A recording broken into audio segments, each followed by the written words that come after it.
시청자 여러분 안녕하십니까? 287TV의 앵커 김동완의 시선 지금부터 시작하겠습니다. 오늘은 3월의 둘째 주입니다. 3월의 둘째 주다 보니까 이미 다들 계약을 해서 많이들 등교를 했고요. 저도 저번 주부터 계약을 했고 오늘 정정을 마치고 이렇게 촬영을 찍고 있습니다. 굉장히 많은 소식들이 있었습니다. 굉장히 여러분들이 분노할 만한 소식도 많았고 굉장히 우려스러운 소식도 많았고요. 특히나 또 우려스러운 소식이라 했을 때는 해외 뉴스에 가깝습니다. 미얀마 뉴스인데요. 미얀마 뉴스 관련해서는 저희가 따로 특집 방송을 준비하도록 하겠습니다. 굉장히 전문가와 함께해서 한국의 민주주의와 그 역사와 그리고 미얀마 사태에 대해서 그 의의에 대해서 함께 이야기하는 시간을 갖도록 하겠습니다. 궁금하셔도 조금만 참아주시고요. 조금 더 열심히 준비하고 있으니까요. 조금만 기다려주세요. 오늘 다뤄볼 주제는 좀 분노스러운 주제죠.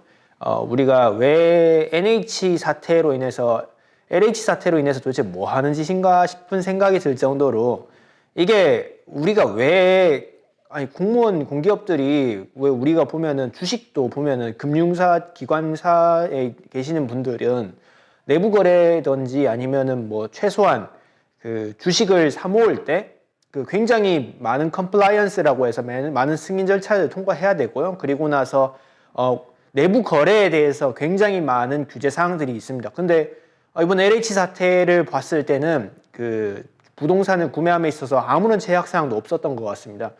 내부적으로도 이에 대해서 굉장히 약한 수준의 처벌 수위만 있다 보니까 굉장히 많은 사태들이 터졌나 봅니다. 발단이 이렇습니다. 2월 4일날 있었던 우리 변창흠 장관의 발표에 대해서 아마 들어들 보셨을 거라 생각하는데요.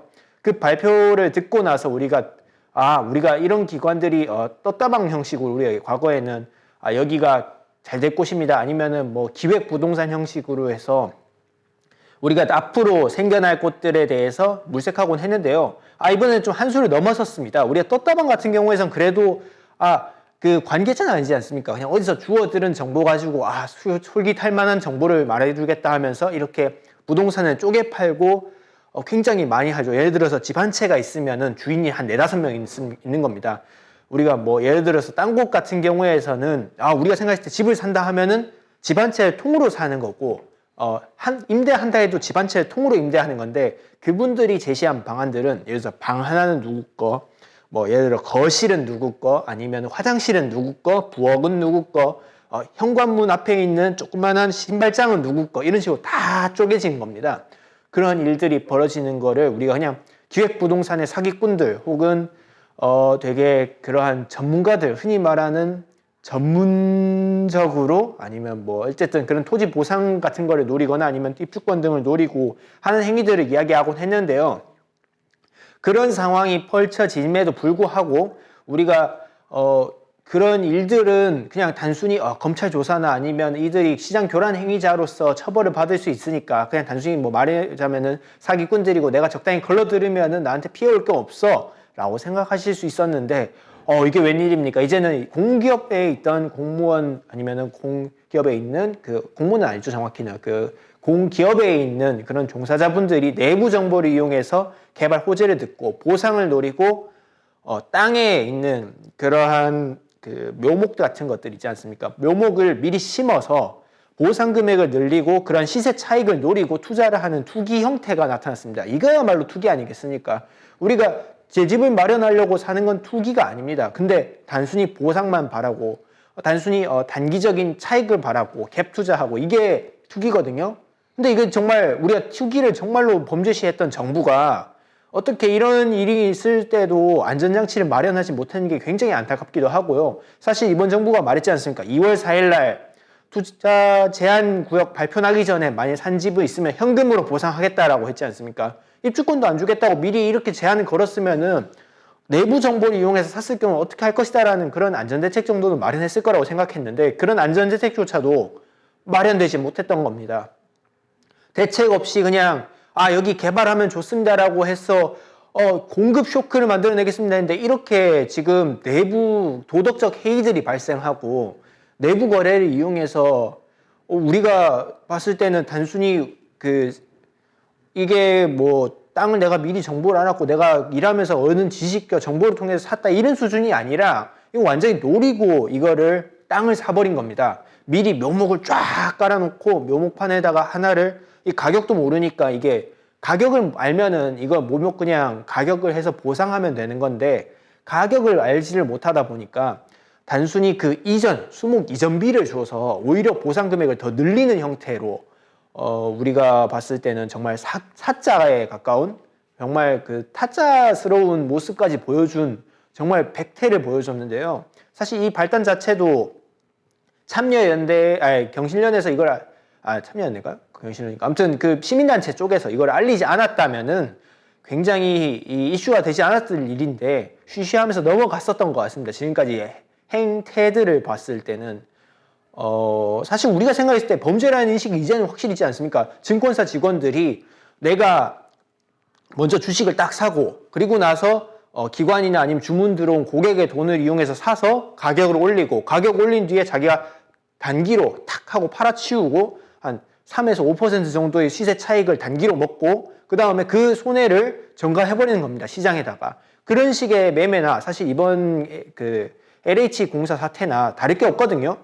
왜냐하면은 우리가 생각했을 때 그러면 피해자도 없는 거 아니냐 하면은 피해자가 어디 없습니까? 우리가 정부의 세금은 피해 생긴 돈이 아닙니까? 이거 어차피 보생하는 돈들도 다 정부의 돈이고 우리의 세금으로 나온 겁니다. 이 세금을 횡령한 겁니다. 이거는 횡령하고 있을 수 없는 일들이 터져난 거고요. 그리고 한 가지 더 나가서 이러한 시장 교란 행위들을 인해서 시장 질서 자체가 무너지게 되는 겁니다. 시장 질서가 무너진다는 건 우리가 믿고 거래할 수가 없다는 거죠. 나는 이러한 일이 터질 거라고 생각하지 못했는데 난 이렇게 일이 터졌어. 이렇게 하면은 뭐냐면은 내가 아는 정보를 이용해서 거래한 게 아니라 내가 사기를 당할 수 있다는 위험감 때문에 안전한 시장 경제가 형성될 수가 없다는 겁니다. 그러면은 시장 질서가 무너지고 신뢰가 무너지고 부동산 거래 자체가 안 일어나는 겁니다. 정말로 만약에 예를 들어서 이런 겁니다. 그냥 아파트 내가 16억 주고 만약에 아파트 샀습니다. 요즘에 한 10몇억 하는 게 많으니까요. 근데 그 아파트 가격 알고 봤더니 주변에서 인위적으로 사기적으로 시세를 빡 올리고 나온 다음에 다시 갑자기 떨어뜨리는 방식으로 해서 나만 호구가 되는 그런 사태가 발생할 수 있죠. 그런 식으로 신뢰도를 떨어뜨리는 일들이 발생했을 경우에서는 사회적으로도 비용이 결국에는 나한테 돌아온다는 걸 명심해야 됩니다. 그런 식으로 시장 경제를 무너뜨리는 행위가 발생한다면은 우리가 무엇을 믿고 거래하겠습니까? 믿고 거래할 수 있는 것도 없고 아무것도 못하게 됩니다. 보상 금액도 그런데 지금 현금 보상을 해줘도 문제고 당연히 이 사람들은 입주권까지 많이 줘버리면은 이거는 정말로 큰 문제가 생기는 겁니다. 신도시 왜 만들었습니까? 신혼부부들이나 아니면 청년들 아니면은 집이 없으신 분들한테 먼저 집이 돌아갈 수 있도록 하려고 분양에서도 뭐 특공을 넣네 아니면은 뭐 공공임대자들 먼저 누구 넣네 뭐 아니면은 뭐 임대주택 입주자들 먼저 넣네 뭐 이런 거 괜히 만들었습니까? 우리가 정말로 필요한 분들한테 복지적으로라도 선제적으로 시장 가격이 너무 높고 우리가 살 수 없는 사회가 만들어질까봐 이렇게 분양 제도도 만들고 청약 시스템도 만드는 건데 그런 게 필요 없었으면 그냥 시장가로 공급하면 됐었지 다른 이유로 할 거 없지 않습니까? 근데 지금 만드는 거는 시장 경제를 굉장히 위태롭게 한다라고 정리하고 싶습니다.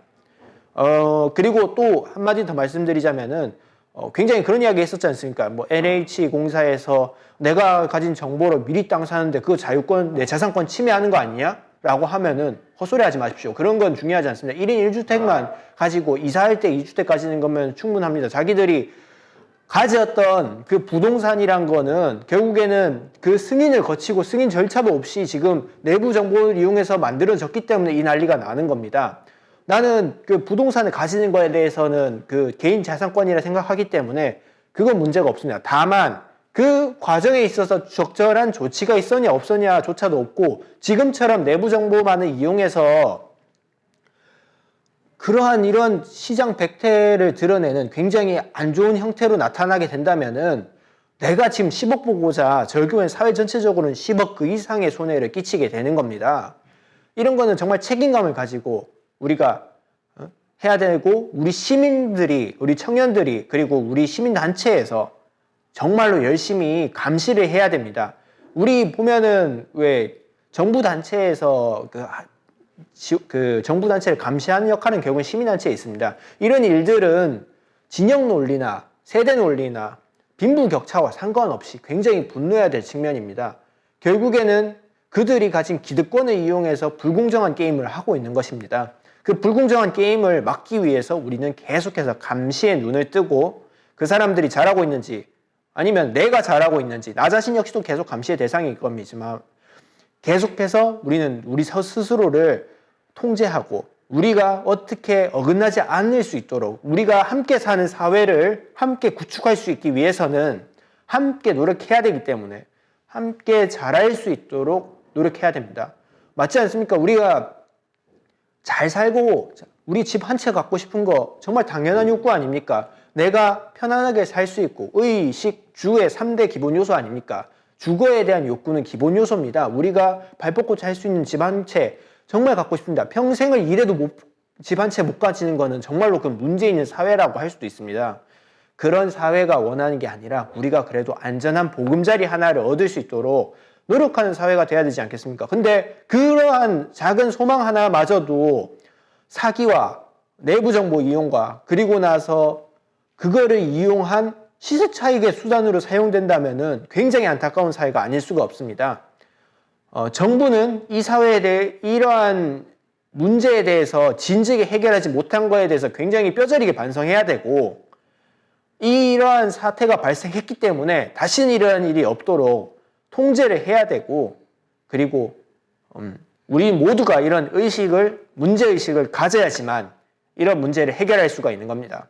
함께 사는 사회는 늘 말씀드렸지만 함께 살아가는 거고 함께 살아가기 때문에 함께 만들어가는 거고 나 혼자서도 안 되는 거고 남 혼자서도 안 되는 겁니다. 나도 하고 남도 해야지만 함께 사는 사회가 만들어질 수 있다는 겁니다. 그렇기 때문에 우린 계속 감시와 통제, 절제 그리고 나서 그에 따른 규칙을 만들어가고 그걸 지켜나가려고 노력해야 합니다. 자유를 구속하자는 게 아닙니다. 자유는 합의된 범위 안에서 나의 자유는 남의 자유를 침범할 수 없고 남의 자유는 나의 자유를 침해할 수 없습니다. 서로의 자유에 대해서는 자유가 무한하지 않다는 걸 인정하고 모두 함께 살아가는 사회이기 때문에 함께 살아가기 때문에 그거를 지키고 나의 자유 역시도 남의 자유만큼이나 나의 자유 역시도 중요하다라는 생각을 가지고 함께 사회를 만들어 간다면은 보다 더 나은 사회가 만들어질 것입니다. 네. 오늘은 좀 제가 화를 내는 거 아닌가 싶긴 한데 그만큼 좀 심각한 상황이긴 합니다. 내 돈을 모르는 사이에 훔쳐가는 사태가 벌어지고 있는 거나 마찬가지지 않습니까? 그러한 일이 없도록 정말 우리가 우리 자신을 돌이켜보고 우리 스스로를 잘 감시하고 감시한다고 하니까 좀 표현이 그렇긴 한데 이 감시라는 거는 우리가 주어진 범위를 벗어나는 불법적인 행위에 대해서 통제하는 스스로도 통제해야 되지만 우리도 통제하고 무소불위의 권력이 생기지 않도록 계속해서 노력해야 되지 않을까 싶습니다. 네, 오늘 이야기 들어주셔서 감사하고요. 다음에는 미얀마 주제를 가지고서 우리가 조금 더 민주주의와 우리 현대사회와 한국이 일어난 결실들에 대해서 조금 심도 있게 토의하는 시간을 갖도록 할 거고요. 그날은 아마도 저 말고도 한 분의 더 진행자를 모셔서 함께 토론하는 시간으로 진행하도록 하겠습니다. 네, 오늘 말씀 들어주셔서 감사합니다.